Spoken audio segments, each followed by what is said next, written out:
यहाँ से स्टार्ट करेंगे। दृष्टिएज के यहाँ पर मेंटरशिप यहाँ पर जो टेस्ट है यूपीएससी प्रीलिम्स 2027 के लिए वो स्टार्ट हो चुका है। ठीक है, तो इसका हम लोग टेस्ट 1 आज देखेंगे। यहाँ पर ये 12 तारीख हो चुका था, थोड़ा सा हम लोग डिले कर रहे हैं इसको, है ना। अभी जो दूसरा पेपर भी हो चुका है, तो पहला दूसरा हम लोग कंटिन्यू भी स्टार्ट करेंगे तो करते रहेंगे। और तो यहाँ से पहला जो पेपर है इसमें आपका देखो जाएगा, हिस्ट्री का 70 क्वेश्चन है। मैपिंग के हिसाब से अगर देखेंगे तो यहाँ पे 5 क्वेश्चन, करंट अफेयर्स के मिला करके आपके 25 क्वेश्चन, तो टेस्ट ऐसे मिला करके पूरे आपके 100 क्वेश्चन यहाँ से होंगे। और इसको हम लोग यहाँ पर पार्ट 1 और पार्ट 2 में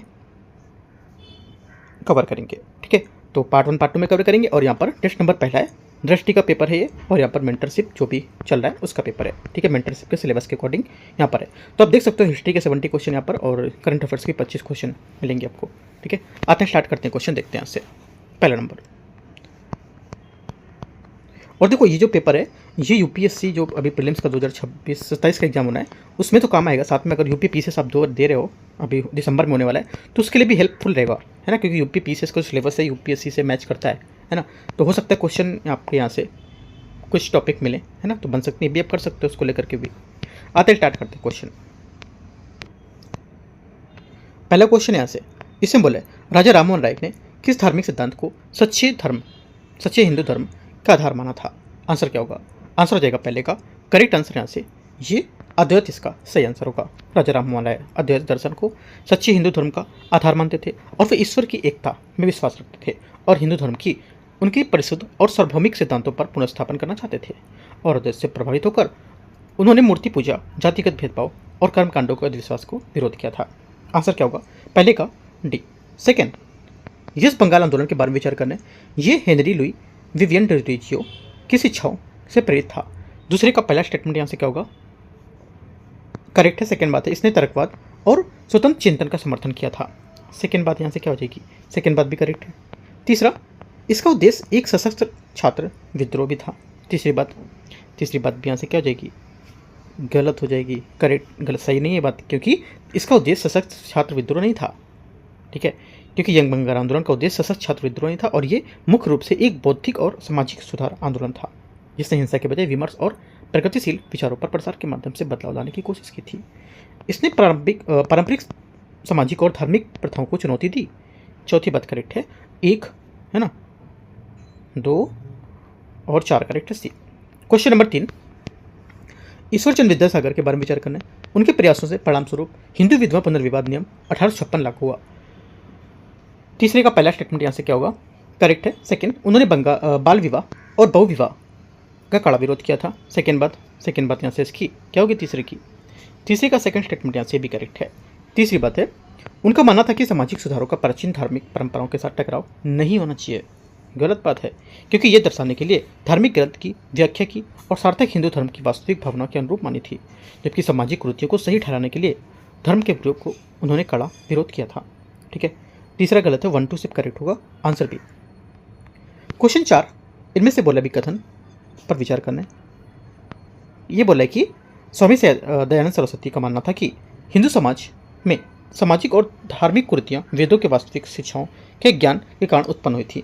फोर्थ का फर्स्ट स्टेटमेंट यहाँ से क्या होगा? पहली बात करेक्ट है। सेकेंड, उन्होंने महिलाओं की शिक्षा का समर्थन करते हुए मूर्ति पूजा, स्पर्शता, बहुदेववाद, अवतारवाद और कर्मकांड का विरोध किया था। सेकेंड बात भी सही है। दोनों बातें यहाँ से इसकी क्या है? करेक्ट है। तीसरा देखते हैं क्या? तीसरा आंसर नहीं है, दोनों बातें सही है, सी। क्वेश्चन 5 है, प्रार्थना समाज के संबंध में विचार करना है। पहली बात है, एकेश्वरवाद पर बल देते हुए भीष्म ने न तो मूर्ति पूजा का निषेध पर जोर दिया और न ही वेदों की अंतिम धार्मिक प्रणाली पर स्रोत माना है। पांचवें का पहला स्टेटमेंट यहाँ से क्या होगा? करेक्ट है। सेकेंड, इसने आत्मा के पुनर्जन्म और ईश्वर के अवतार के सिद्धांत को हिंदू धर्म की आवश्यक विशेषताओं के रूप में स्वीकार किया है। सेकेंड बात क्या होगी? सेकेंड बात यहाँ से इसकी गलत है, क्योंकि प्रार्थना समाज ने आत्मा के पुनर्जन्म या ईश्वर के अवतारवाद को हिंदू धर्म की अनिवार्य विशेषताओं के रूप में स्वीकार नहीं किया था। इसने वेदों को भी अंतिम धार्मिक प्रामाणिकता का स्रोत नहीं माना। इसके बजाय इसने नैतिक जीवन, सामाजिक सुधार और एक ईश्वर पर भक्ति पर बल दिया था। सिर्फ 1 करेक्ट है, आंसर 1। क्वेश्चन 6, स्वामी विवेकानंद के संबंध में विचार करने। वेदांत दर्शन और सभी धर्मों की मौलिक एकता को स्वीकार करते हुए उन्होंने इस बात पर जोर दिया था कि जनसाधारण के सशक्तिकरण के लिए आध्यात्मिक तथा लौकिक दोनों प्रकार की शिक्षाएं आवश्यक होंगी। छठे का फर्स्ट स्टेटमेंट करेक्ट है। उन्होंने जाति भेद को पारंपरिक सामाजिक व्यवस्था का अभिन्न अंग माना था। सेकंड गलत है, क्योंकि स्वामी विवेकानंद ने जाति भेद को ना तो समाज की आवश्यक और ना ही उचित व्यवस्था मानते थे। उन्होंने जाति की कठोरता, छुआछूत, धार्मिक अंधविश्वास, रूढ़िवादिता और प्राचीन सामाजिक प्रथाओं की आलोचना की थी। उन्होंने महिलाओं की शिक्षा और उनके उत्थान का समर्थन किया था। ठीक है, आंसर क्या होगा? सिर्फ पहली बात करेक्ट है, दूसरा गलत हो जाएगा। छठे का एक करेक्ट है। क्वेश्चन 7 आते हैं, विचार करने का क्वेश्चन देखते हैं। थियोसॉफिकल सोसाइटी ने स्थानीय भाषाओं और साहित्य के साथ साथ भारतीय धार्मिक दार्शनिक परंपराओं के अध्ययन को प्रोत्साहन किया था। सातवीं का पहला स्टेटमेंट यहाँ से करेक्ट है। ठीक है, सेकेंड बात यहाँ पर बोल रहा है, सोसाइटी ने मानवता और धार्मिक सार्वभौमिक जो बंधुत्व थे उसके सिद्धांत को प्रचार किया था। ये भी बात सही है। इन्हें से बोला किससे संबंधित है कथन? देखो जो कथन है ये संबंधित है किससे? आंसर हो जाएगा भारतीय सांस्कृतिक चेतना का पुनरुत्थान से और भारतीयों के राजनीतिक जागृति के विकास से संबंधित है। ठीक है, तो आंसर क्या होगा? दोनों करेक्ट है, सी। इस बार क्वेश्चन थोड़ा घुमाया ये वाला ना, घुमा के दिया ये, तो दोनों बातें इसकी करेक्ट है, बता रहा जिसकी किससे संबंधित होगी ये पॉइंट। क्वेश्चन नंबर 8 आते हैं। देखो जितने टॉपिक यहाँ पर आते जा रहे हैं है ना, वो टॉपिक को पूरी लिस्ट बनाते जाओ आप एक एक करके, है ना। एक एक पेपर की लिस्ट बनाओ, मेंटरशिप की, फिर अभी विजन का आएगा उसकी लिस्ट बनाना, पूरी लिस्ट बना के एक पूरा फाइल आप रख लो। उसके हिसाब से टॉपिकों को, ये पेपर खत्म हो जाए टॉपिक को आपको जाकर डीप में कवर करो, तो क्वेश्चन के साथ साथ आपका टॉपिक भी कवर होगा, है ना। ऐसे अलीगढ़ आंदोलन के बारे में विचार करना है। इसने धर्म की तर्कसंगत व्याख्या के माध्यम से इस्लामी शिक्षाओं को आधुनिक युग की आवश्यकताओं के साथ जोड़ने का प्रयास किया। 8वें का पहला स्टेटमेंट यहाँ से क्या होगा? करेक्ट है। सेकेंड, इसने विधवा पुनर्विवाह जैसे सामाजिक सुधारों की वकालत की और मुस्लिम समुदाय की बहुविवाह को विरोध किया था। सेकेंड बात क्या होगी? सेकेंड बात यहाँ से करेक्ट है भी। इसने मुख्य रूप से मुस्लिम किसानों और शिल्पकारों वर्गों को रूढ़िवादी धार्मिक अभिजात वर्ग के खिलाफ संगठित किया था। तीसरा गलत है, क्योंकि आंदोलन ने मुख्य रूप से किसानों शिल्पकारों को लामबंद नहीं किया और इसका प्रभाव प्रमुखता मुस्लिम उच्च और शिक्षित वर्गों तक सीमित था।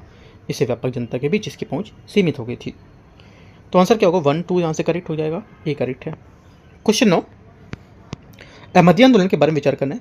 इसने जिहाद के सिद्धांत का विरोध किया और विभिन्न धार्मिक समुदाय के बीच शांतिपूर्ण सहअस्तित्व पर बल दिया था। 9वें का पहला स्टेटमेंट यहाँ से करेक्ट है। इसने लोगों के बीच भ्रातृत्व संबंधों की वकालत करते हुए पश्चिमी उदार शिक्षा को बढ़ावा दिया, उसका प्रयास भी किया था। सही है। तीसरा, इसकी स्थापना सर सैयद अहमद खान ने इस्लाम को आधुनिक युग की आवश्यकताओं के अनुरूप बनाने को लेकर की थी। ये बात गलत है, क्योंकि अहमदिया आंदोलन जो था ये मिर्जा गुलाम अहमद से प्रेरित था और इसने 1890 में निश्चित रूप लिया, और जबकि अलीगढ़ आंदोलन की स्थापना सर सैयद अहमद खान ने की थी और इस्लामी शिक्षा को आधुनिक रूप में जरूरत के साथ जोड़ने का प्रयास किया था। 1 2 करेक्ट होगा। आंसर क्या है? 2 बातें करेक्ट हैं, सी। क्वेश्चन नंबर 10, सिख सुधार आंदोलन के बारे में विचार करना है। सिंह सभा आंदोलन ने ब्रिटिश समर्थन में स्थापित शैक्षणिक संस्थानों के माध्यम से सिख शिक्षा को अध्ययन को बढ़ावा दिया था। 10वें का पहला स्टेटमेंट यहाँ से क्या होगा? करेक्ट है। सेकंड, अकाली आंदोलन मुख्य रूप से सिख धार्मिक संस्थानों पर ब्रिटिश नियंत्रण के खिलाफ निर्देशित था। सेकंड बात यहाँ से गलत है, क्योंकि अकाली आंदोलन मुख्य रूप से ब्रिटिश नियंत्रण के खिलाफ निर्देशित नहीं था। इसका तत्कालिक उद्देश्य उन महंतों के नियंत्रण में समाप्त करना था जो गुरुजनों को अपनी निजी संपत्ति के रूप में प्रतिबंधित करते थे। ठीक है, आंसर क्या होगा? ओनली 1 करेक्ट है यहाँ से। 10वें का सही आंसर आपका ए करेक्ट होना चाहिए। अच्छा, तीसरा भी है। तीसरा यहाँ पर सिख गुरुद्वारा अधिनियम 1925 में पारित होने के बाद गुरुद्वारा का प्रबंधन एक निर्वाचित प्रतिनिधि निकाय को सौंप दिया गया था। तीसरी बात करेक्ट है। एक और 3 सही है, आंसर है। क्वेश्चन 11 है, सामाजिक सुधार में ज्योतिबा फुले के योगदान के संबंध में विचार करना है। उन्होंने महिलाओं और उत्पीड़ित जो वर्ग थे, जाति मौजूदा सामाजिक व्यवस्था थी, उसका मुख्य शिकार माना। पहली बात, 11वें का स्टेटमेंट यहाँ से क्या होगा? करेक्ट है। सेकेंड, उन्होंने लड़कियों के साथ शूद्रों के लिए भी विद्यालयों की स्थापना की थी। करेक्ट है। तीसरा, उन्होंने विवाह समारोह के दौरान वर से अपनी वधू के लिए शिक्षा के अधिकार के वचन देने का आग्रह किया था। तीसरी बात क्या होगी? करेक्ट है। चौथी बात है कि उन्होंने विधवाओं की सुरक्षा हेतु आश्रय प्रदान किया था। सभी करेक्ट हैं, 1 2 3 4। आंसर क्या हो जाएगा? डी। पेरियारी रामास्वामी के नेतृत्व में आत्मसम्मान आंदोलन के बारे में विचार करना है। इसने सामाजिक संगठन के आधार पर रूप में वेदों और अनुस्मृति की सत्ता को अस्वीकार किया था। पहली बात 12वें का स्टेटमेंट यहाँ से क्या होगा? करेक्ट है। अपनी पत्रिका कुदी अरासू के माध्यम से पेरियार तर्कवाद, आत्मसम्मान और सामाजिक समानता के आदर्शों का प्रचार किया था। सही बात है। तीसरा है, इस आंदोलन ने वर्ण व्यवस्था को बनाए रखते हुए अस्पृश्यता को समाप्त करने और उसके जाति व्यवस्था में सुधार करने का प्रयास किया था। तीसरी बात आपके यहाँ से गलत हो जाएगी। सिर्फ 1 2 ही बात करेक्ट है, तीसरे यहाँ से गलत है क्योंकि पेरियार ने वर्णाश्रम का समर्थन नहीं किया था। 1 2 ए। क्वेश्चन 13 13 नंबर है। 1857 के विद्रोह के बारे में विचार करना है। विभगत का सिद्धांत हड़प नीति ने केवल शासक राजकुमारों को प्रभावित किया और समाज के अन्य वर्गों पर इसका काफ़ी कम प्रभाव पड़ा था। 13 फर्स्ट स्टेटमेंट गलत है क्योंकि विभगत का सिद्धांत केवल राजाओं राजकुमारों को ही प्रभावित नहीं किया बल्कि इसके बजाय शासक अभिजात वर्ग को भी विस्थापित कर दिया था। सेकेंड है, अवध के विलय ने न केवल शासक अभिजात वर्ग को बल्कि सैनिक जमींदारों को भी बड़े वर्गों को अलग थलग कर दिया था। सही है। तीसरा, सिपाहियों के बीच धार्मिक आशंकाओं ने मौजूद राजनीतिक और आर्थिक शिकायतों को मजबूत बल दिया था। यह बात भी करेक्ट हो जाएगी। 2 और 3 करेक्ट है। 13 का आंसर ए। 14 1857 के विद्रोह की शुरुआत के संबंध में विचार करना है। एनफील्ड राइफल के कारतूस की शुरुआत जिनके बारे में यह जाना था कि वे गाय और सुअर की चर्बी से बने थे, उसने सिपाहियों के बीच धार्मिक आशंका उत्पन्न की थी। 14 फर्स्ट स्टेटमेंट करेक्ट। कारतूसों का उपयोग करने के इनकार करने पर मेरठ में 3rd लाइट कैलवरी के सैनिक को दी गई सजा से सेना में संतोष कर तीव्र कर दिया था। सेकेंड बात भी सही है। तीसरा है, बैरकपुर में मंगल पांडे द्वारा ब्रिटिश अधिकारियों पर किए गए हमले ने पूरे उत्तर भारत में विद्रोह को औपचारिक रूप से शुरुआत चिन्हित कर दी थी। गलत होगी क्योंकि हालांकि 29 मार्च को बैरकपुर में मंगल पांडे हमले के बढ़ते संतोष की दर्शाया था, लेकिन इसने उस व्यापक विद्रोह औपचारिक शुरुआत नहीं की थी जो 10 मई 1857 को मेरठ में शुरू हुआ था। 1 2 बात करेक्ट है इसकी। चौथी बात है, मेरठ ने सिपाहियों का दिल्ली कूच और बहादुर शाह द्वितीय को लेकर सम्राट घोषित किए जाने के विद्रोह में एक प्रतीकात्मक केंद्र प्राप्त हुआ था। चौथी बात सही है। 1 2 4 सही आंसर है। क्वेश्चन 15 15 नंबर है कि बोला 1857 के विद्रोह की प्रमुख नेतृत्वकर्ताओं के संबंध में विचार करना है। बरेली से दिल्ली पहुंचे बख्त खान को बहादुर शाह द्वितीय द्वारा विद्रोही सेना की कमान संभालने के लिए नियुक्त किया गया था। 15 का फर्स्ट स्टेटमेंट क्या होगा? करेक्ट है। सेकंड, मौलवी अहमदुल्ला शाह ने अवध में प्रतिरोध को संगठित करने के लिए महत्वपूर्ण भूमिका निभाई थी। सही है। तीसरा बोला कि खान बहादुर खान ने कानपुर के विद्रोह का नेतृत्व किया था और नाना साहिब ने की सत्ता स्वीकार की थी। तीसरी बात गलत है क्योंकि खान बहादुर खान ने कानपुर विद्रोह का नेतृत्व नहीं किया था। ओनली 1 2 करेक्ट है। 16 है, निम्नलिखित पर विचार करना है। 1857 का विद्रोह कई क्षेत्रों में एक जन विद्रोह के स्वरूप को ग्रहण कर चुका था और ये केवल सिपाहियों तक सीमित नहीं था। पहली बात क्या होगी? जो अवध के विस्थापन जो तालुकादार थे उसने सक्रिय रूप से विद्रोह में भाग लिया और ब्रिटिश विरोध प्रतिरोध पर केवल नेतृत्व किया था। 16 फर्स्ट स्टेटमेंट यहाँ से करेक्ट। सेकेंड, किसानों ने कारीगर और ग्रामीण समाज के अन्य वर्गों ने विद्रोहियों की जनशक्ति, रसद और आसूचना प्रदान करने के लिए समर्थन दिया था। सेकेंड बात ये भी करेक्ट है। तीसरा बोला है कि विद्रोहियों ने कई ताल्लुकदारों की जब्त की गई संपत्तियां उन्हें वापस लौटा दी जिनका उनका कोई समर्थित सुनिश्चित हुआ। तीसरी बात क्या होगी? ये भी करेक्ट है। Answer 1 2 3 16 correct answer D. 17 है, 1857 के विद्रोह की विफलता के संबंध में विचार करना है। विद्रोह के विभिन्न केंद्रों पर सैन्य अभियानों में समन्वय के लिए एक प्रभावी केंद्रीय नेतृत्व स्थापित करने में असफल रहा था। 17 फर्स्ट स्टेटमेंट यहाँ से करेक्ट है। सेकेंड, ब्रिटिश इसलिए आंशिक रूप से सफल नहीं होते ब्रिटिश इसलिए आंशिक रूप से सफल हुए क्योंकि मद्रास और बॉम्बे की सेनाएं बंगाल सेना के बड़े हिस्सों के रूप में विपरीत अधिकांशिक औपनिवेशिक सरकार के प्रति निष्ठा बन रही थी। आंसर क्या होगा? सेकेंड बात सही है, पहली भी सही है, दोनों करेक्ट है। आंसर 17 का सी करेक्ट है। 18 आते हैं 18 नंबर बोला है, भारत शासन अधिनियम 1858 के बारे में विचार करना है कि कंपनी ईस्ट इंडिया और ब्रिटिश क्राउन को शक्ति के हस्तांतरण के संबंध में। इस अधिनियम ने कोर्ट ऑफ डायरेक्टर्स और बोर्ड ऑफ कंट्रोल को समाप्त कर दिया था और उसके कार्यों को भारत के सचिव के रूप में हस्तांतरित कर दिया था। 18 का पहला स्टेटमेंट एकदम सही है क्योंकि भारत शासन अधिनियम 1858 ने ईस्ट इंडिया कंपनी के शासन अंत को चिन्हित किया और भारत के प्रशासन को ब्रिटिश क्राउन को हस्तांतरित कर दिया था। ठीक है। सेकेंड है, भारत के गवर्नर जनरल को भारत में ब्रिटिश क्राउन का प्रतिनिधित्व करने के लिए वाइसराय के रूप में नामित किया गया था। सेकेंड भी करेक्ट है। इस अधिनियम ने कार्यपालिका को निर्वाचित भारतीय प्रतिनिधियों के प्रति जवाबदेह बनाकर भारत में उदारवादी उत्तरदायी सरकार की प्रणाली शुरुआत की थी। तीसरा गलत हो जाएगा, सिर्फ 1 2 करेक्ट है यहाँ पर क्योंकि इस अधिनियम ने उत्तरदायी शासन की शुरुआत नहीं की थी और न ही कार्यपालिका को निर्वाचित भारतीय प्रतिनिधियों के जवाबदेह बनाया था। 1 2 करेक्ट है। आंसर 18 का क्या होगा? ए करेक्ट है। क्वेश्चन 19, महारानी विक्टोरिया की 1858 की घोषणा के बारे में विचार करना है। इसमें भारतीय राजाओं को आश्वासन दिया गया कि ब्रिटिश सरकार ने उसके अधिकारों, गरिमा और क्षेत्रीय संपत्ति का सम्मान करेगी। 19 का फर्स्ट स्टेटमेंट यहाँ से करेक्ट है। सेकेंड, इसमें यह घोषित किया गया था कि शासकीय पदों पर नियुक्तियाँ केवल नस्ल और धर्म, जाति या पंथ के आधार पर नहीं रोकी जाएंगी। सेकेंड बात भी क्या हो जाएगी 19 की करेक्ट हो जाएगी। तीसरी बात है, तीसरा बोला यहाँ से, इसमें भारतीय की धार्मिक और सामाजिक जो प्रथाएं थी उसके पूर्ण हस्तक्षेप को वचन दिया गया था और सरकार को किसी भी भविष्य की सामाजिक विधायी कार्रवाई से प्रतिबंधित कर दिया गया था। तीसरी बात क्या होगी? तीसरी बात यहाँ से इसकी जो होगी ये 19 की गलत हो जाएगी, है ना, क्योंकि हालांकि उस घोषणा में धार्मिक तटस्थता और जो धार्मिक विश्वास था उसमें हस्तक्षेप को वचन दिया था, लेकिन इसमें सरकार को भविष्य में सामाजिक कानून बनाने का प्रतिबंधित नहीं किया गया था। दो बातें करेक्ट हैं इसकी। 20 नंबर है, 1857 के विद्रोह के पश्चात भारतीय सेना ने उसके पुनर्गठन के संबंध में विचार करना है।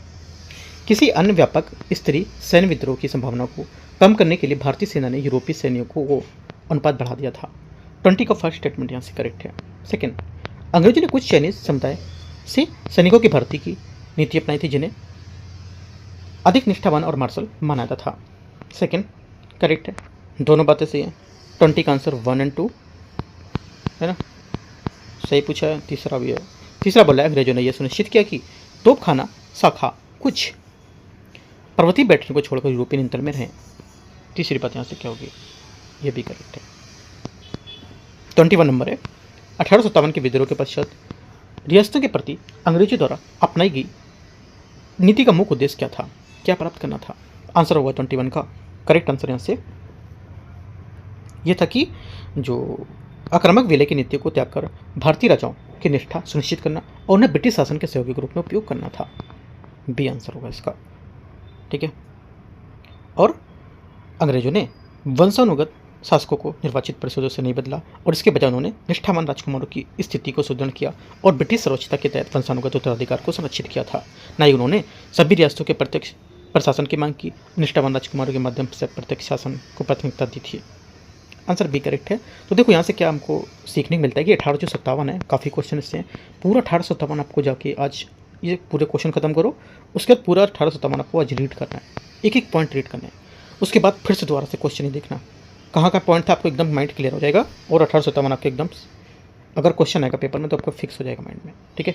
तो इतना कर सकते हो। 22 नंबर है, भारतीय राष्ट्रीय कांग्रेस INC के गठन के बारे में विचार करना है। भारतीय राष्ट्रीय कांग्रेस के पहले अधिवेशन में भारत के विभिन्न हिस्सों में 72 प्रतिनिधियों ने भाग लिया। 72 22 का फर्स्ट स्टेटमेंट करेक्ट है। कांग्रेस का पहला अधिवेशन कलकत्ता में आयोजित किया गया था। सेकेंड बात गलत है, क्योंकि पहला अधिवेशन कलकत्ता में नहीं किया था, इसकी अध्यक्षता सुरेंद्र बनर्जी ने की थी, ये भी गलत है। ये बम्बई में WC बनर्जी की अध्यक्षता में किया गया था। तीसरा है, कांग्रेस का मूल उद्देश्य राजनीतिक रूप से जागरूक भारतीय को सार्वजनिक मुद्दों की चर्चा करने को लेकर संवैधानिक मांगे को लेकर मंच प्रदान करना था। करेक्ट होगा। 1 और 3 22वें का से ए नंबर। 23 उदारवादी राष्ट्रवादियों पर औपचारिक शासन की आर्थिक आलोचना के बारे में विचार करना है। दादा भाई नौरोजी ने तर्क दिया था कि भारत की संपत्ति का एक बड़ा हिस्सा सालाना वेतन, पेंशन, लाभ, होम चार्जेस के माध्यम से ब्रिटेन में स्थानांतरित किए जाएंगे। पहला क्या होगा? 23 का स्टेटमेंट करेक्ट है। सेकेंड, RC दत्त का मानना था कि भारत की गरीबी मुख्यतः अत्यधिक भू राजस्व मांगों को और शोषणकारी उपनिवेशिक आर्थिक नीतियों के परिणाम थी। सेकेंड बात भी करेक्ट है। तीसरा देखते हैं तीसरा है क्यों, तीसरा यहाँ पर नहीं है तो वो दोनों स्टेटमेंट करेक्ट हो जाएंगे, 1 और 2 आंसर सी। 24 नंबर है 24, इसमें बोला कि प्रमुख नेतृत्वकर्ता उनके योगदान के संबंध में विचार करना है। दादा भाई नौरोजी ने ड्रेन थ्योरी प्रतिपादित की थी तथा वे ब्रिटिश शासन के व्यवस्थित आर्थिक आलोचक प्रस्तुत करने वाले प्रथम राष्ट्रवादी नेताओं में से थे। 24 फर्स्ट स्टेटमेंट यहाँ से करेक्ट है। फिरोज शाह मेहता ने बॉम्बे म्यूनिसिपल कॉरपोरेशन में महत्वपूर्ण भूमिका निभाई तथा वे संवैधानिक आंदोलन और नागरिक सुधारों से जुड़े थे। सही है। सुरेंद्र बनर्जी ने भारतीय राष्ट्रीय कांग्रेस के तत्काल लक्ष्य के रूप में पूर्ण स्वतंत्रता समर्थन किया था। तीसरी बात क्या होगी? तीसरी बात यहाँ से आपकी ये गलत है, क्योंकि सुरेंद्र बनर्जी एक प्रभावशाली राष्ट्रवादी थे जिन्होंने राजनीतिक शिक्षा, संवैधानिक आंदोलन और प्रशासनिक सुधारों पर बल दिया था। हालांकि कांग्रेस के तत्काल उद्देश्य के रूप में पूर्ण स्वतंत्रता वकालत नहीं की थी। 1 2 करेक्ट है। 25 है भारतीय परिषद अधिनियम 1892 के बारे में विचार करना है। इस अधिनियम ने केंद्रीय तथा प्रांतीय विधान परिषदों में अतिरिक्त सदस्यों की संख्या में वृद्धि की थी। 25 फर्स्ट स्टेटमेंट यहाँ से करेक्ट है। सेकेंड, इसने विधान परिषदों के सदस्य को वार्षिक बजट पर चर्चा करने का अधिकार दिया, हालांकि वे उस पर मतदान नहीं कर सकते थे। सही बात है। तीसरा, इस अधिनियम ने अप्रत्यक्ष निर्वाचन के सिद्धांत की शुरुआत की थी, जिसके तहत कुछ स्थानीय निकाय संगठन को सदस्य नामांकन के लिए अनुशंसा करने की अनुमति दी गई थी। तीसरा करेक्ट है। आंसर 1, 2, 3 डी 25 का आंसर होगा। 26 नंबर है 26। भारतीय राष्ट्रवाद के उदारवादी चरण के बारे में मुख्य सीमा कौन सी थी इनकी? इनकी जो मुख्य सीमा थी ये थी कि इसका जो संवैधानिक तरीकों में अत्यधिक निर्भर होना और भारतीय जनता के व्यापक वर्गों को लेकर संगठित करने की इसमें असमर्थता जताना। ये करेक्ट आंसर हो जाएगा 26 का।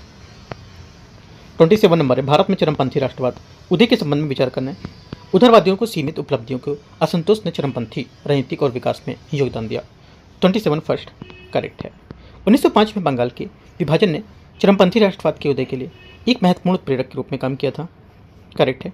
तीसरा, चरमपंथी नेताओं ने आत्मनिर्भरता और राष्ट्रीय शिक्षा पर बल दिया, लेकिन विदेशी वस्तुओं के बहिष्कार को राजनीतिक रूप में अस्वीकार कर दिया था। ये बात गलत होगी।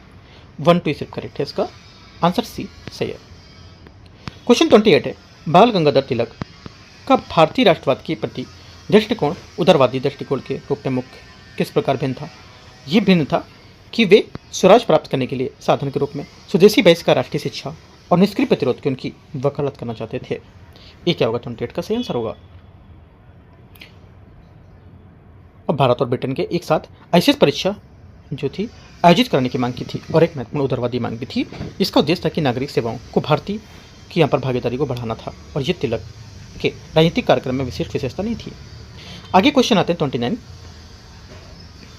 29 नंबर है 1905 के बंगाल विभाजन के संबंध में विचार करना है। लॉर्ड कर्जन ने बंगाल के विभाजन एक आधार पर उचित ठहराया कि बंगाल प्रेसिडेंसी प्रशासनिक दृष्टि से अत्यधिक बड़ी हो चुकी थी। 29 फर्स्ट स्टेटमेंट यहाँ से करेक्ट है। सेकेंड यहाँ से सेकेंड में बोल रहे हैं इस विभाजन के परिणामस्वरूप पूर्वी बंगाल और असम में नमक नए प्रांत बनाया गया जिसकी राजधानी ढाका रखी गई थी। सेकेंड बात क्या होगी? सोचो। देखो पहली बात यहाँ से जो स्टेटमेंट है 29 का ये तो करेक्ट है। सेकेंड बात भी सही हो जाएगी। तीसरी बात है मुख्य रूप से बंगला भाषी जिले चटगांव का हस्तांतरण और नए प्रांत असम को शामिल करने राष्ट्रवादी नेताओं के विभाजन को पीछे प्रशासनिक तर्क पर सवाल उठाए थे। तीसरी बात यहाँ से क्या है? ये भी करेक्ट है। तीनों बातें करेक्ट है क्योंकि राष्ट्रवादी नेताओं ने इस विभाजन के आधिकारिक औचित्य पर प्रश्न उठाए थे और उन्होंने ये इंगित किया था कि चिटगांव जैसे बांग्ला भाषी क्षेत्र थे उसको बंगाल से अलग कर दे, नए प्रांत में शामिल किया जाए। तीनों बातें करेक्ट हैं। आंसर क्या होगा? आंसर आपका यहाँ से 1, 2, 3 सभी करेक्ट है। डी 30 नंबर क्वेश्चन है 30 नंबर। इसमें बोला है 30 नंबर में स्वदेशी आंदोलन के और कार्यक्रम के तकनीकों के संबंध में विचार करना है। स्वदेशी आंदोलन ने न केवल विदेशी वस्तुओं का बहिष्कार का बल्कि कुछ क्षेत्रों में सरकारी स्कूलों, अदालत और आधिकारिक जो संस्थान थे उसमें भी बहिष्कार का समर्थन किया। पहला क्या होगा? 30 का फर्स्ट स्टेटमेंट यहाँ से करेक्ट है। सेकंड देखते हैं। राष्ट्रीय शिक्षा इस पर आंदोलन और एक महत्वपूर्ण घटक बनकर उभरी थी जिससे Bengal national council of education के ऐसे संस्थानों की स्थापना हुई। ये भी बात करेक्ट है। तीसरा, स्वदेशी आंदोलन के नेताओं में समानता निष्क्रिय प्रतिरोध का उपयोग करके विरोध किया गया और उसमें संवैधानिक याचिकाओं की राजनीतिक कार्रवाई को मुख्य पद्धति माना गया था। तीसरी बात यहाँ से गलत है। क्यों गलत है? क्योंकि स्वदेशी आंदोलन से जुड़े जो नेता थे, ठीक है, उनमें विशेष रूप से चरमपंथियों ने संवैधानिक जो याचिका थी इसको राजनीतिक कार्रवाई और मुख्य पद्धति नहीं माना था। इसके बजाय उन्होंने औपनिवेशिक शासन को चुनौती देने के लिए बहिष्कार, स्वदेशी निष्क्रिय विरोध, आत्म सहायता और राष्ट्रीय शिक्षा में प्रभावी साधन के रूप में महत्व दिया था। 1, 2 सब करेक्ट है। आंसर यहाँ से 31 आते हैं 31। 31 नंबर है। इसमें बोला है पार्लियामेंट्री सुधार भारतीय परिषद ने 1909 के बारे में विचार करना है। इस अधिनियम ने मुस्लिम समुदाय के पृथक निर्वाचन प्रणाली की शुरुआत की और उन्हें कुछ क्षेत्रों में उनकी संख्यात्मक शक्ति की अधिक प्रतिनिधित्व प्रदान किया था। 31 फर्स्ट स्टेटमेंट करेक्ट है। सेकेंड, प्रांतीय विधायी परिषद में गैर सरकारी बहुमत की शुरुआत की गई थी और सरकार ने इनकी शक्तियों की नामित सदस्यों के माध्यम से प्रभावी नियंत्रण बनाए रखा था। तीसरा होगा, इस अधिनियम में कार्यपालिका को विधायी परिषदों के प्रति उत्तरदायी सरकार बनाकर कार्यपालिका पर नियंत्रण निर्वाचित सदस्यों को हस्तांतरित कर दिया था। तीसरी बात गलत होगी, क्योंकि इन सुधारों में उत्तरदायी शासन की स्थापना नहीं की थी और कार्यपालिका ब्रिटिश अधिकारियों के प्रति उत्तरदायी बनी रही थी, न कि निर्वाचित सदस्यों के प्रति विधान परिषद में चर्चा कानून को लेकर के। तो सिर्फ पहली दूसरी बात करेक्ट है। इसकी आंसर क्या होगा? मार्ले मिंटो सुधार के बारे में एक और दो बात करेक्ट है। ठीक है, आपको मार्ले मिंटो सुधार अच्छे से पढ़ना है टॉपिक में। एक दो करेक्ट है, आंसर यहाँ से क्या होगा? एक करेक्ट होगा, ए नंबर। क्वेश्चन नंबर 32 आते हैं। एनी बेसेंट की होम रूल लीग की जो भूमिका थी आंदोलन की, उसके बारे में विचार करना है। देखते हैं यहाँ से इसमें क्या है। इसमें बोला है कि उन्होंने होम रूल लीग की मांग को लेकर अखिल भारतीय राजनीतिक अभियान के साथ जोड़ा और जिसे होम रूल लीग समाचार पत्र, न्यू इंडिया और उदारवादियों के बीच सहयोग स्थापित करने को लेकर प्रयास के माध्यम से संचालित किया था। क्या होगा? करेक्ट है एकदम ये। ठीक है, और 1917 में उनकी नज़रबंदी में होम रूल लीग आंदोलन के प्रति जन समर्थन को और बढ़ा दिया था। ठीक है, बेसेंट ने 1909 में मार्ले मिंटो सुधार को अपराध माना था, क्योंकि वे उदारवादी सरकारों के वास्तविक शासन के प्रदान नहीं करते थे। इसलिए उन्होंने इन सुधारों को लेकर पर्याप्त मानने के बजाय होम रूल लीग को आगे बढ़ाया था। 33 आते हैं। 33 नंबर, निम्नलिखित में से जानकारी के आधार पर प्रशासनिक व्यवस्था की पहचान करना है। देखते हैं 33 में। पहली बात बोला है कि इसने वित्तीय अधिकार को दीवानी और फौजदारी प्रशासन और औपचारिक जिम्मेदारी को अलग कर दिया था। पहला स्टेटमेंट क्या होगा 33 का? ये होगा। दूसरा, इसने कंपनी को उप नाजिम की निगरानी के अधिकार के माध्यम से निजामत पर प्रभावी नियंत्रण स्थापित करने में सक्षम बनाया था। तीसरी बात, इसने मुगल सम्राट के वार्षिक खिराज प्राप्त करने की अनुमति दी थी।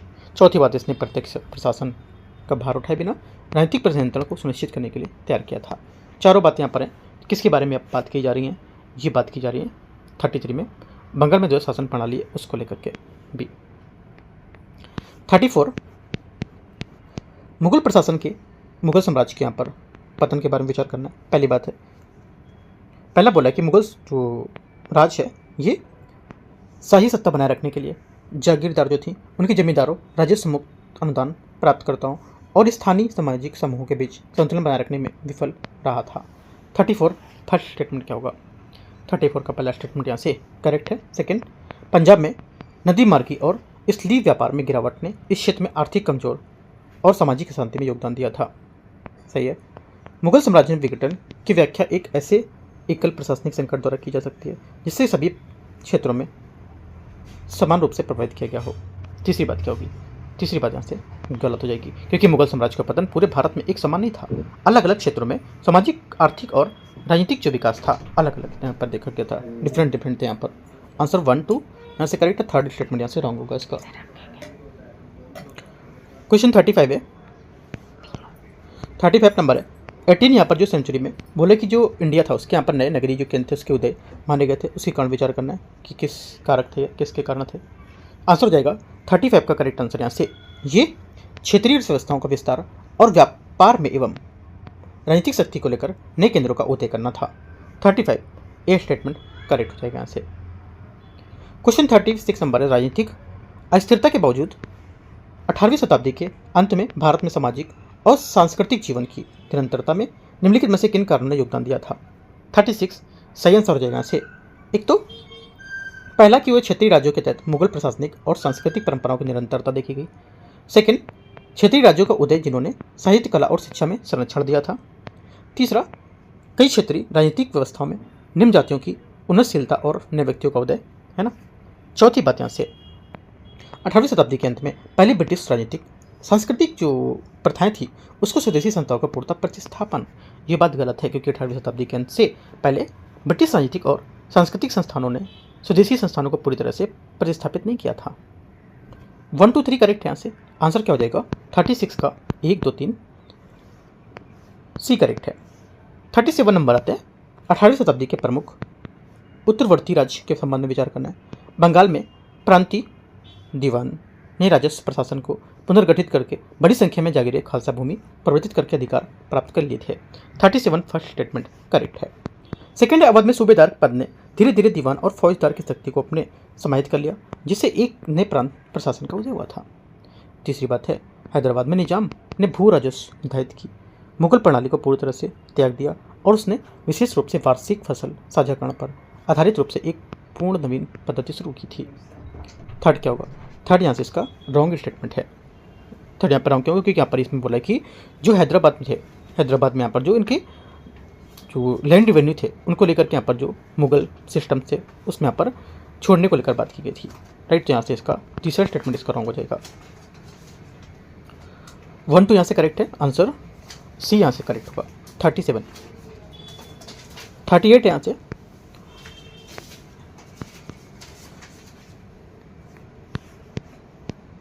38 नंबर है। कंसीडर द फॉलोइंग जो यहाँ पर स्टेटमेंट है उसमें देखना है, ये जो military success of the Mysore under the Hyder Ali and Tipu Sultan was the base not mainly in the beautiful battle field the victories in debaters administration and financial reform. ठीक है, तो पूरा इसको रीड करना है। ठीक है, देखो कुछ कुछ यहाँ पर जो इंग्लिश वर्ड हैं ये सब भी आपको पूरे रीड करने होते हैं, है ना। तो ज़्यादा अच्छा रहेगा कि आप कुछ अभी जैसे कि आप घर में टेस्ट पेपर सॉल्व करते हो तो इंग्लिश वर्ड भी कुछ रीड किया करो, कुछ चीज़ें आप समझ आएंगी, क्योंकि हिंदी में ही पूरा डिपेंड मत रहो। राइट, तो क्या होगा? जिसमें मैं पूछा है कि एक तरह से टीपू हैदर अली और यहाँ पर टीपू सुल्तान की यहाँ पर बात की जा रही है उसके बारे में, तो यहाँ पर क्या सही होगा? देखो यहाँ पर जो सही है, ये पहला बोला है कि पॉलीगनों का दमन और उसकी राजनीतिक स्वायत्ता को कम करना था। 38 फर्स्ट करेक्ट है, सही बात है। सेकंड, राजस्व संग्रह और मध्यस्थों की भूमिका को सीमित करके राजस्व और किसानों के बीच सीधा संबंध स्थापित करना था। सेकंड भी करेक्ट है। थर्ड, सैनिक युद्ध को लूट निर्भर देने की राहत के बजाय उन्हें नियमित वेतन देना था। तीसरी बात भी करेक्ट है। तो तीनों बातें यहाँ पर जो दी जा रही हैं इसमें कथन में ऊपर दी गई थी, सब उसके हिसाब से सभी सही है। आंसर क्या होगा? डी करेक्ट है 38 का। 39 नंबर है 39। मराठा यहाँ पर जो परिसंघ है और इसके यहाँ पर राजनीतिक संरचना के बारे में विचार करना है, कौन सा सही होगा? पेशवा का पद 1720 में बाजीराव प्रथम की नियुक्ति के बाद वंशानुगत हुआ था। 39 का फर्स्ट स्टेटमेंट यहाँ से करेक्ट है। सेकंड, नागपुर के भोसले और बड़ौदा के गायकवाड़ ने औपचारिक रूप से संप्रभु राजाओं के बजाय सरजामदारों का दर्जा प्राप्त किया था। सेकंड भी सही होगा, दोनों बातें करेक्ट। 39 का आंसर सी। 40 नंबर है। 18वीं शताब्दी के दौरान पंजाब में सिख और उसका उदय राजनीतिक और सैन्य विकास की संयोजन के द्वारा संभव हुआ था। ठीक है, निम्नलिखित में से कौन सा एक सर्वोत्तम रूप से स्पष्ट करता है कि मुगल प्रांतीय गवर्नर या मराठों के बजाय सिखों ने अंततः पंजाब में एक स्वतंत्र राज्य की स्थापना क्यों की थी? इन चार स्टेटमेंट में कोई एक करेक्ट है, वो कौन सा होगा? आंसर हो जाएगा 40 का बी करेक्ट है। सिखों ने मिसलों के माध्यम से शक्ति का विस्तार करने के लिए पंजाब में मुगल, अफगान और मराठा सत्ता के कमजोर होने का लाभ उठाया था। 40 का बी करेक्ट आंसर हो जाएगा। यहाँ 40 बनाते हैं। देखो पूरा 18वीं शताब्दी ने जाके आपको रीड करना है। 18वीं शताब्दी कहाँ पे मिलेगा आपको? आपके पास अगर बुक होगी ना, अगर अलग अलग करके बुक होंगी तो आपके पास 1757 से कुछ से लेकर अलग से बुक है ना, और 1680 ऐसा। देखो करीब जो बुक है ना, कुछ कुछ बुक डिवाइड हैं। अगर आपके पास पूरी हिस्ट्री की बुक एक साथ ही है तो उसमें भी देख सकते हो, जैसे कि आप स्पेक्टर में देख सकते हो इसको। अलग अलग बुक हैं तो 1857 की जो 1757 जो प्लासी था ना उसके बाद आपको मिलेगा, ये मिल सकता है, यहाँ पर होगा। टॉपिक आप देखोगे तो मिलेगा बाद, है ना। आंसर क्या होगा? 40 का करेक्ट आंसर यहाँ से क्या था? बी था, है ना। क्वेश्चन नंबर 41 है।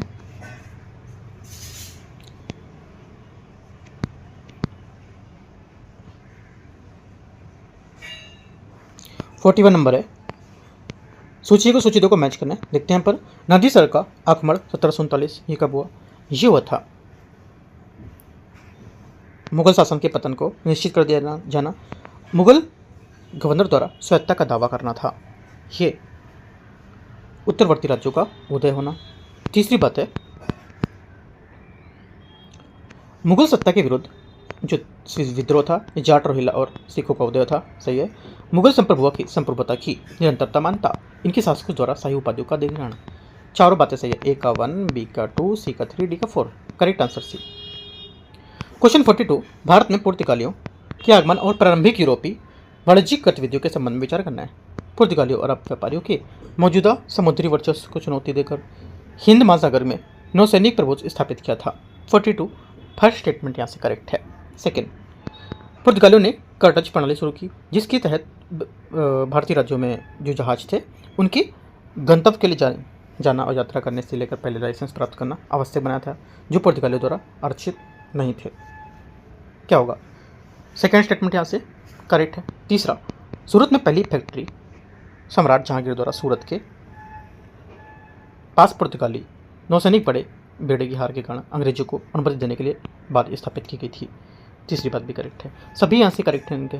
ठीक है, क्या करोगे आप, पुर्तगाली जो चैप्टर है पूरा भारत में पुर्तगाली के लेकर आगमन के पूरी एक एक बात आप जाके पढ़ोगे, उसके बाद ये क्वेश्चन आपका और अच्छे से होगा, है ना। आगे आते हैं, जितने टॉपिक आ रहे हैं सब टॉपिक आप लिखते जाओ पूरा। ठीक है, लिस्ट बना दो, लिस्ट के साथ साथ पूरा आप डेली पढ़ो, और अभी दिसंबर तक आता है तो सब पूरे टॉपिक आपके खत्म हो जाएंगे। साथ में हम लोग आंसर राइटिंग भी कर रहे हैं, है ना। 3 हम लोग क्लास आंसर राइटिंग की कर चुके हैं। 3 मतलब एक टेस्ट में 4 क्वेश्चन हम लोग देते हैं, चारों क्वेश्चन आपको प्रैक्टिस करना है। बताया भी मैंने कैसे कैसे लिखने। आप टेलीग्राम पे जॉब मिलेगा, है ना, यूट्यूब के जो लिंक है वहाँ पे जो प्लेलिस्ट में जॉब मिलेगा। नहीं मिलता है तो आप मैसेज करो टेलीग्राम पे जुड़कर, मैं आपको लिंक दे दूँगा, वहाँ से आप आंसर अपना करो और आंसर भेजो भी, मैं आपका चेक करूँगा आंसर। ठीक है, कोई चार्जेस वहाँ पर नहीं लगना है। 43 आते हैं। 43 नंबर बोल रहा है कि एक्स भारत में यूरोपीय व्यापारी कंपनियों की गतिविधियों की व्याख्या कर रहा था, और एक्स ने कहा कि डच ईस्ट इंडिया कंपनी ने भारत में व्यापार मुख्य रूप से इंडोनेशियाई मसाला द्वीपों के साथ अपने वाणिज्य को समर्थन देने के लिए साधन के रूप में माना। इसलिए भारत ने सक्रिय रूप से क्षेत्रीय विस्तार का प्रयास नहीं किया। वही ने बताया कि French east India company English east India company के विपरीत अपने कमजोर संगठनात्मक संरचना और अपराध पूंजी के कारण फ्रांसीसी सरकार पर बहुत अधिक निर्भर थी।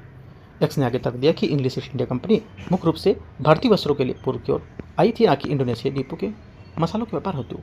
तो पूरा हमने रीड किया है। उसके हिसाब से जो है कि क्या पूछा देखते हैं। बोले कि उपयुक्त आधार पर इनमें से कौन सा निष्कर्ष, यहाँ पर निष्कर्ष के हिसाब से कौन सा सही है। निष्कर्ष के हिसाब से जो सही आएगा 43 में ये आएगा, डच के संबंध में केवल एक्स और फ्रेंच वाई के संबंध में विचार सही है।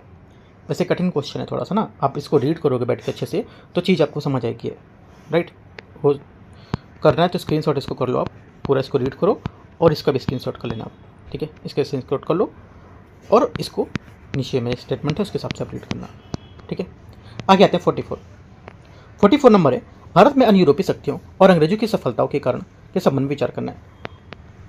इंग्लिश ईस्ट इंडिया कंपनी की संगठनात्मक संरचना फ्रेंच ईस्ट इंडिया कंपनी की तुलना में अधिक सरल और कुशल थी। 44 फर्स्ट स्टेटमेंट यहाँ से करेक्ट है। Second, French east India company को अपनी सरकार से इंग्लिश ईस्ट इंडिया कंपनी की तुलना में अधिक प्रचलन स्वायत्तता प्राप्त होती थी। सेकेंड बात क्या होगा, सेकेंड बात यहाँ से ये भी करेक्ट है, नहीं ये बात गलत हो जाएगी, क्योंकि फ्रेंच ईस्ट इंडिया कंपनी को सरकार से अधिक स्वायत्तता प्राप्त नहीं थी, इसलिए गतिविधियों की फ्रांसीसी राज्य द्वारा बारीकी से नियंत्रण किया जाता था, और जबकि कमजोरी संगठनात्मक राज्यों जो संरचना थी उसके हिसाब से अपर्याप्त पूंजी ने भारत की जो व्यावसायिक विकास थे उसके पहल को सीमित कर दिया था।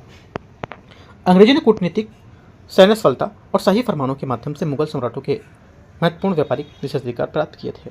करेक्ट है, 1 और 3 से 44 आंसर है। 45 कर्नाटक युद्ध के दौरान फ्रांसीसियों ने अंग्रेजों की सफलता में निम्नलिखित में से किन कारकों पर योगदान दिया था। आंसर हो जाएगा 45 का करेक्ट आंसर यहाँ से ये योगदान दिया था। एक तो इंग्लिश ईस्ट इंडिया कंपनी की भारतीय जल क्षेत्र की फ्रांसीसी तुलना में अधिक प्रभावी नौसैनिक उपलब्धता, और फ्रांसीसी सरकार ने डुप्ले को वापस बुला लिया और भारतीय राजनीतिक हस्तक्षेप को लेकर उनकी नीति को निरसित कर दिया था। तीसरी बात है, प्लासी युद्ध के बाद अंग्रेजों ने बंगाल के समृद्ध वित्तीय और सैन्य साधनों तक पहुंच प्राप्त हो गई थी। चौथी बात, भारत में फ्रांसीसियों को कोई स्थानीय नौसैनिक उपस्थिति नहीं थी। चारों बातें करेक्ट है, 45 की आंसर डी। 46 आते हैं, 46 नंबर, प्लासी युद्ध 1757 के बारे में विचार करना है। शुल्क मुक्त व्यापार विशेषाधिकार, दस्तक का दुरुपयोग और कलकत्ता की किलेबंदी करने के अधिकार की अंग्रेजों की मांग सिराजुद्दौला और इंग्लिश ईस्ट इंडिया कंपनी के बीच संघर्ष प्रमुख कारण था। 46 फर्स्ट स्टेटमेंट यहाँ से करेक्ट है। पहली बात क्या हो जाएगी, पहली बात इसकी सही है। सेकेंड, यहाँ पर प्लासी युद्ध के कारण था ये। अगला बोला है कि प्लासी युद्ध परिणाम मुख्य रूप से सिराजुद्दौला की सेना अंग्रेजी सेना की श्रेष्ठता के द्वारा तय की गई थी। ये प्लासी युद्ध का महत्व था, गलत हो जाएगी। सिर्फ पहली बात इसकी करेक्ट है, मैच कर रही जो। 47 आते हैं, बक्सर के युद्ध के बारे में विचार करने। 1764 के इंग्लिश ईस्ट इंडिया कंपनी ने बंगाल, बिहार और उड़ीसा की दीवानी प्राप्त की थी। 47 फर्स्ट करेक्ट है। सेकेंड, इलाहाबाद की संधि ने बंगाल, बिहार और उड़ीसा की दीवानी निजामत दोनों इंग्लिश ईस्ट इंडिया कंपनी को हस्तांतरित कर दी थी, जिसने नवाब और संवैधानिक स्थिति समाप्त हो गई। इसकी गलत होगी, क्योंकि इस संधि ने कंपनी को निजामत हस्तांतरित नहीं की थी, बल्कि नवाब नाजिम के रूप में बने रहे थे, जिसके पास रक्षा कानून व्यवस्था और न्याय प्रशासन की केवल औपचारिक जिम्मेदारी थी। तीसरी बात है, नाजिब का पद रक्षा पद कानून व्यवस्था और न्याय प्रशासन की औपचारिक जिम्मेदारी के साथ जारी रही थी। आंसर क्या होगा, 1 और 3 करेक्ट है, सी। 48 आते हैं। इलाहाबाद की संधि 1765 के बारे में विचार करना है। कड़ा और इलाहाबाद मुगल सम्राट को सौंप दिए गए थे। सेकंड, युद्ध क्षतिपूर्ति देने पर सहमत हो गए और सुजाउद्दौला को मुख्य वत रखने की अनुमति मिल गई थी। तीसरी बात है, सुजाउद्दौला ने एक दूसरे के क्षेत्रों में रक्षा के लिए कई कंपनी के साथ पारंपरिक व्यवस्था की थी। तीसरी बात यहाँ पर है। तो देखो तीनों में क्या सही होगा बताना है। 48 का जो आंसर हो जाएगा करेक्ट, ये आपका पहला सही था, दूसरा भी सही है, तीसरा भी सही है। ठीक है, तीनों बातें यहाँ पे एकदम करेक्ट हैं। आंसर क्या होगा, इलाहाबाद की संधि को लेकर आपको पूरा टॉपिक पढ़ना है और यहाँ से तीनों बातें इसकी करेक्ट हैं और वहाँ पे कुछ पॉइंट आपको मिलेंगे तो कुछ पॉइंट यहाँ से भी ऐड करने हैं आपको। ठीक है, आंसर 48 का डी करेक्ट है। कुछ यहाँ पे भी नोट्स बनाते चलो अपने। 49 नंबर है, मिस्टर एक्स ने पंजाब के अधिग्रहण के बाद इंग्लिश ईस्ट इंडिया कंपनी वाणिज्यिक नीतियों की समीक्षा करते हुए देखा कि कंपनी रणनीतिक अधिकार, व्यापार और वित्त पोषण के तरीकों को मौलिक रूप में बल दिया था। मिस्टर वाई ने बताया कि क्षेत्रीय नियंत्रण ने कंपनी के उत्पादकों और प्रतिद्वंदी व्यापारियों पर व्यावसायिक लाभ प्राप्त करने में भी सक्षम बनाया था। मिस्टर जेड ने तर्क दिया कि समय के साथ साथ कंपनी का अर्जन केवल विदेशी वाणिज्य होने वाले जो लाभ हैं उसके बजाय क्षेत्रीय राजस्व पर अधिक निर्भर होने लगी थी। तो ये पूरा यहाँ पर हमारा क्या दे रखा है, अभी कथन या पूरे मतलब आपका सारांश पूरा दे रखा है। तो उसके हिसाब से बताना कि कौन से यहाँ पर ये मैच कर रहा है। तो जो मैच कर रहा है उपयुक्त यहाँ पर निष्कर्ष के हिसाब से पहली बात है, बंगाल के दीवानी अधिग्रहण ने कंपनी को इंग्लैंड से आयात बुलियन या सोना चांदी पर निर्भर रहने के बजाय भारत के भीतर एकत्रित राजस्व निर्यात की वस्तुओं की खरीद वित्त पोषण करने में सक्षम बनाया था। पहली बात करेक्ट है। सेकंड बोला है कि कंपनी ने उत्पादकों के नियंत्रित करके स्थानीय व्यापारियों को प्रभावित करने और यूरोपीय प्रतिद्वंदियों को समाप्त करने को लेकर व्यावसायिक स्थिति को सुदृढ़ करने के लिए अपने राजनीतिक और सैन्य का उपयोग किए थे।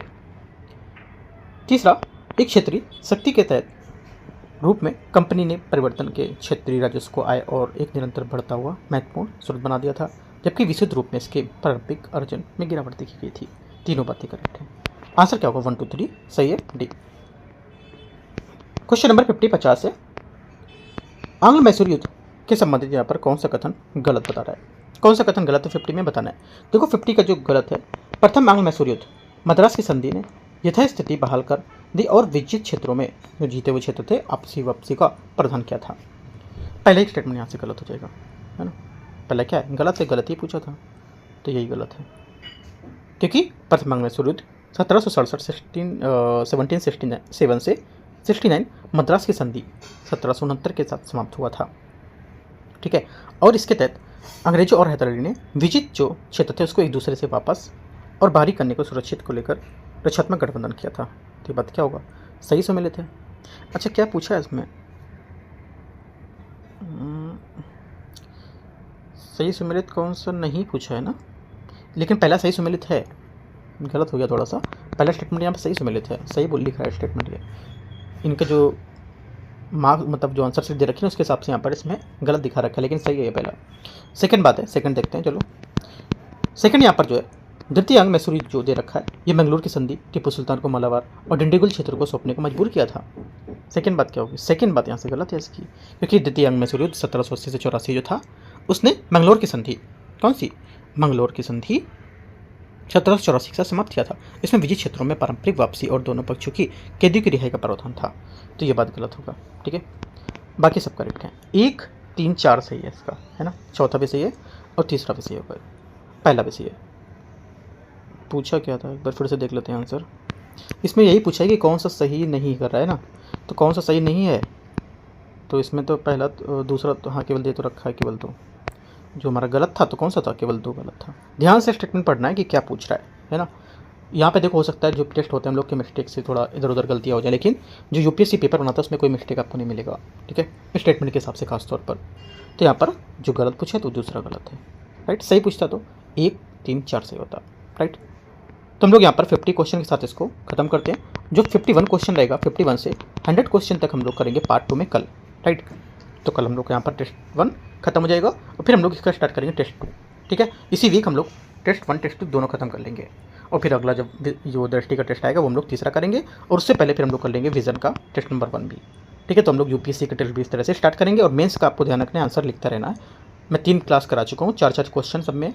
आप को कंटिन्यू यहाँ पर उसको करो, है ना। लिंक मिलता है तो ठीक है, नहीं मिलता तो मैसेज करो, मैं आपको लिंक प्रोवाइड कराऊंगा, वहाँ से करो। आप समझ पाओगे चीज़ों को, बहुत आसानी से मैंने समझाया वहाँ पे आपको। ठीक है। और अपना चैनल है DUKT, इसको भी आपको सब्सक्राइब करना, दिल्ली UPSC नॉलेज टेक। कुछ चीज़ें मैं आपको वहाँ पर भी फ्री प्रोवाइड कराता रहूँगा, ठीक है। तो अभी नया चैनल है वो, तो बैकअप के लिए आप इसको ज्वाइन कर सकते हो, है ना। सर्च करो इसको खत्म होने के बाद Delhi DELLI Delhi UPSC knowledge tech, ठीक है। एंड करते हैं। और यहाँ पर एक भी चीज़ आपको पेड नहीं लेनी है, मतलब कुछ भी आपको यहाँ पर पेड नहीं होगा, सब कुछ आपको फ्री यहाँ पर दिया जाएगा, ठीक है। कोई भी जितने भी अभी मेंटरशिप लास्ट टाइम पे हम लोगों ने देखी थी UPSC की 2026 की, जिसमें से कम 30 टॉपिक के क्वेश्चन कॉपी हुए थे। अगर आप उतना ही कर लेते तो कम से कम 60 नंबर आपके अच्छे से आते और आप प्रीलिम्स क्वालिफाई कर जाते। मैंने पूरा प्रूफ दिखाया हुआ है, शॉर्ट्स में पढ़ा हुआ, आप देख सकते हो। PDF भी टेलीग्राम पर है, वहाँ पर भी देख सकते हो, है ना। तो बस ये एंड करते हैं। कॉन्टैक्ट करना है तो आप जुड़ भी सकते हो टेलीग्राम से, कुछ पूछना है पूछ सकते हो, ठीक है। All the best, thank you.